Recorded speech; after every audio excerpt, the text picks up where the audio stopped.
You probably noticed, though, tonight, the four-step approach I've been talking about is largely about the individual, the leaderless factions. But some experts argue the real focus should be on the institutions that draw in and then indoctrinate people. A leading scholar in this area is Dr. Bruce Hoffman, professor at Georgetown. We talked today about radicalization in 2018. Professor Hoffman, you just put out a new book, Inside Terrorism. Over the last 10 years, you have been a major voice in the discussion about where the focus should be on stopping radicalization in Western society, specifically the U.S. At this moment, 2018, where do you see the trends and where's your biggest concern? My biggest concern continues to be the use of social media as a platform for hate, for intolerance, and to inspire and motivate people to resort to violence. And this is something that I think very rapidly supplanted the internet and more passive means of recruitment and radicalization. And I think what worries me the most is that what's the next new thing? Or what's the next opportunity that those who ascribe to violence, that peddle hatred, that seek to incite people to work outside of the system, how are they going to harness and develop a new technology that will once again catch the government playing catch up rather than being out front and ahead of these types of I think, highly effective communications platforms. Have you picked up on any whiffs of what you believe to be coming next? Governments themselves, I think, in responding to just the wave of radicalization aren't, are just always responding rather than anticipating, which seems odd. I mean, in the United States, these new technologies developed on 18-month cycles.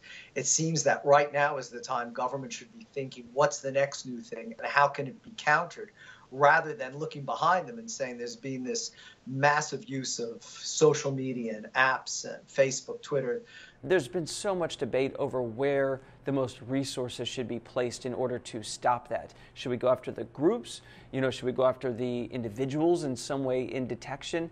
What's your current state and what you're thinking we should do? Well, you put your finger on really the crux of the problem is this debate, whether it's the organizations that is the source of this, or whether the organizations are just a conduit or a vessel into which ideas are filled. I think that the most important countermeasure we can take is taking down the organizations, depriving them of their sanctuary and safe haven. They're the citadel that these lone wolves or individuals who are radicalized worship at. Without the caliphate, for example, that ISIS had established, I don't think it would have had this appeal over social media, but there had to be a physical manifestation, a tangible demonstration of what the ideology sought to accomplish, and a place you could go to. That's what made this phenomena so powerful. Once you get to that point, this indoctrination stage of where someone's saying, that's not just an ideology out there, that's my identity, is it too late or could that still be stopped?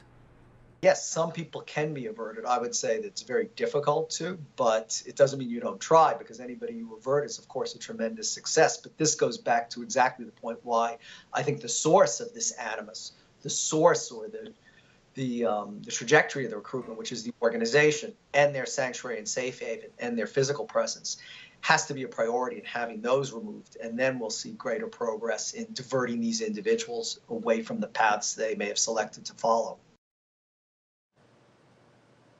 One final thought here. As lone wolf attacks continue to rise in the U.S. and across the West, there's a heavier focus on identifying threats before they become terrorists. But in most cases, it takes a deep understanding of individuals and radical groups to be the most effective.